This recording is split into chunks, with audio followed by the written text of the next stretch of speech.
right, morning. Morning. Um, Really, same thing I said last night. I'll just reiterate. Just really proud of the guys and fighting through and finding a way there at the end. I thought a number of players stood out on defense. Obviously, you had those linebackers step at the forefront and come through for us. Montez had a huge game and really impacted the outcome there. And then Shawnee's interception was one of the most athletic plays and phenomenal catches I've seen in a long time. So. Um, and not to mention, I thought what's undersung about what Shawnee's doing right now is how much he's influencing the run game as well. He's coming up, he's tackling the ball carrier. They're throwing a bubble screen and he's knifing through and making a play there. And so he's really playing sound football and really run game and pass game included. So that was good to see. Special teams stood out to me in a positive fashion there. I thought HT had a great plan. Our kickoff is really starting to become a weapon for us. Cairo's doing a phenomenal job with some of these dirty kicks, and it's really helping us with our field position there to start drives on defense. And so that was good to see. A guy like Nico, who had been on practice squad all year long, stepped to the forefront there and did a really nice job on special teams, and so that was good. He's another guy that didn't even talk about last night, but just another example of these guys stepping up when their numbers called. Offensively, was really proud about the pass pro. That's a really good unit. Their front is in terms of getting pressure on the quarterback, and I thought across the board for most of that game, our guys kept them as at bay as I had seen on tape so far this year. And so credit to Ozzie for stepping up, and have not playing a lot of ball yet this year, and he played a really solid game for us. And um, I thought it was really good. So our run game wasn't quite as efficient as we'd like it to be, and yet our pass game, we were able to find enough plays there to somehow score 30 points. And so would like to finish that game a little bit better on offense. Had a couple possessions there in the fourth quarter where felt like we could close it out, and we came up short, and our defense came through for us. So that's really kind of how I saw that one. No, it's a short week. This will be a different challenge here for our players.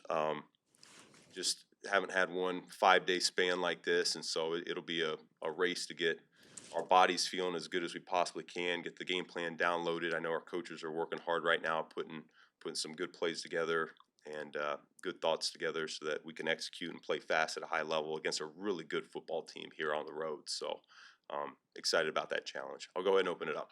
Caleb was talking last night about missing some throws that he usually doesn't miss. When his accuracy is a little wonky. Is there a way to kind of get him unstuck there? I know you've talked over the year about once we get that first down, is some of that him getting in the rhythm too? Well, I think that's a little bit of getting to know particular players. It's So for some guys I've been around, it's, hey, well, let's just get him a couple completions on quick game. Let's go to quick game and get the ball out of his hands quick and shorter throws, get him back on track, get in a rhythm. Um, each guy's a little bit different. I don't know that that's the answer necessarily for Caleb. I have some thoughts on that, but I do think he settled down once we got through a few of those missed ones, and he ended up making some big ones for us as well. So something we'll continue to work through. When you run the play action right, and I think you have Burden on a post to the left, and he throws high. Is that a catchable ball? Do you think, or I would like to see it brought down a little bit. Yeah.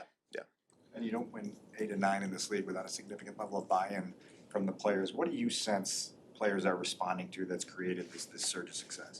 Well, I think we got the right type of guys, and that's Ryan's really done a great job with constructing the roster that way. But the veteran leadership is outstanding.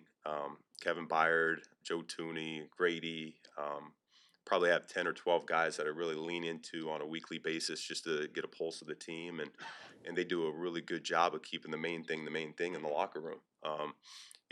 As a coaching staff, we always try to have the right messaging for whatever that week entails, and the path to victory to team building, things of that nature. And I think it's come along really well done, but it's really those veterans that I just can't sing their praises enough. They lead the charge there in terms of how that locker room responds each and every week, and being able to hit that reset button. And we've had some success, and yet we go right back to work come Wednesday of last week, or this week it'll be Monday. It's a quick turnaround, and so we got to maintain that high level of focus so that we don't falter whatsoever.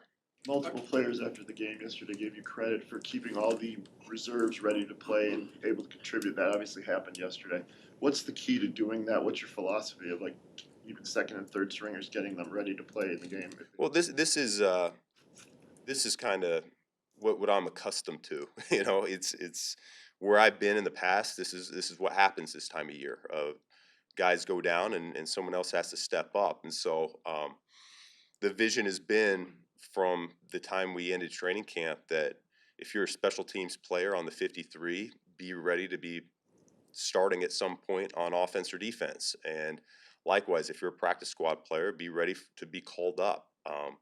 We've tried to develop them over the course of the year. Our coaching staff, I think they do a really good job of not just coaching the guys that are going to be playing on Sunday, but making sure we're coaching the show teams as well. Guy like Kyle DeVan, I see him in that show team huddle every single day, and not just to get the right look for our defense, but also to coach up our young offensive linemen to make sure that they're developing also.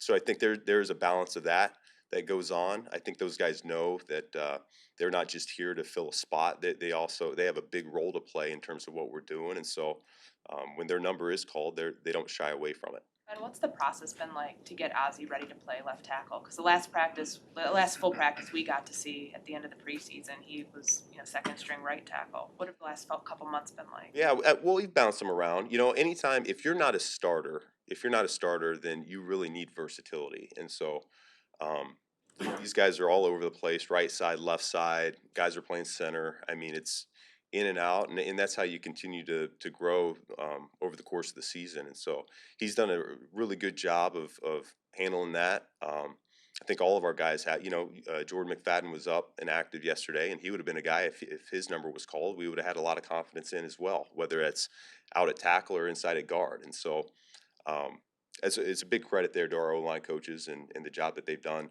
all year long getting these guys ready to play.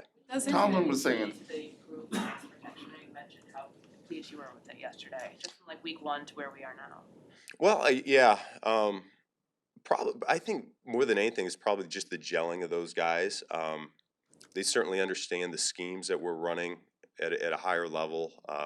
We do try to help out sometimes with our backs or our receivers or our tight ends, and whether it's presence or through chips and nudges, just to be as firm as we can be on the edges. And but no, I think the communication aspect is at a high level. Drew Dahlman leads the charge there, making sure we got the fronts identified and we're all on the same page. And so that's always the starting point. And then the longer you go, the better you get at your technique, as long as you're approaching each day the right way. And so I think that we have. We don't know any more about Ruben and Tyreek.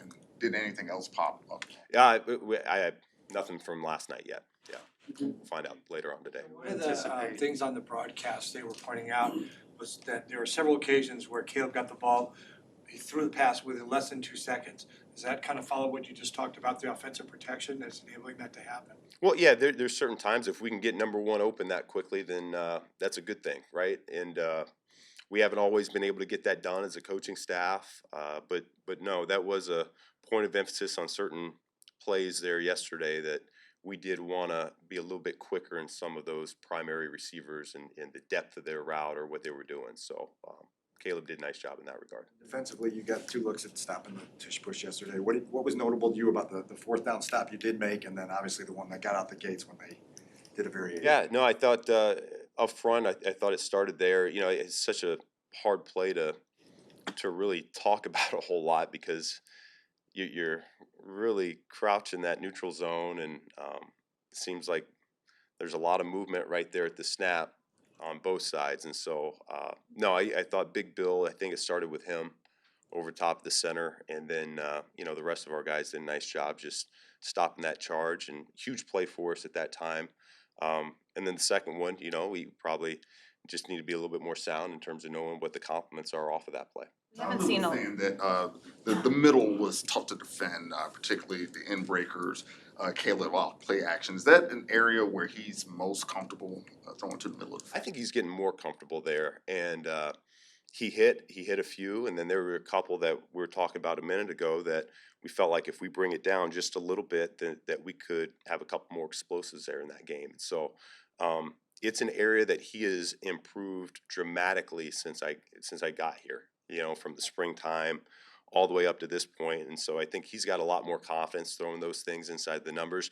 Some guys get a little bit nervous and get a little bit afraid to do that, and he's not that type.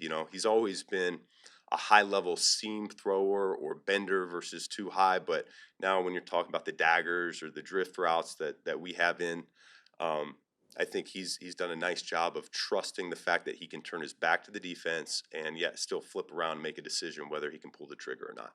Ben, you mentioned Shawnee. He's tied for the league leading interceptions. You have two corners who may come back as soon as this week, probably, maybe. How do you guys weigh, his role going forward? Yeah, that's the fun part, isn't it? No, he is he's done a phenomenal job, and I think he has certainly earned playing time. And you mentioned Ozzy. What specifically about his performance yesterday really stood out as you went back and watched? Consistency. He didn't miss a beat there. Communication was really good between him and Joe. I think he did a nice job whenever he had help on his side of being slow to drag out, and so he was helping out, being firm to the inside while allowing the guys outside of him to do their jobs. And so just a full understanding of the game plan and what we're trying to get done, and it's a great start for him to build on. We haven't seen a lot of design runs for Caleb, but like that 4th and 1, what did you like about the execution? Why was that the right time to pull out that play call? Yeah, they gave us a good look for that one. I thought the O-line did a great job just making sure that they built the wall there to the inside. Really driven by the tight end. We had a 6 technique, and he was able to pin him on down, and so it became really a 2-on-1, if you will, with Swifty leading the charge there on the corner. And so Swifty, key block, and then huge play for us there. And want to get Caleb out of bounds just a little bit sooner, but the crazy thing is when things like that happen, it almost ignites your sideline even more. It was a completely legal hit. He was in bounds, but at the same time, just to see the whole sideline come to life, I think it kind of adds another spark there to your offense and really your whole team. Thank you. Thank you.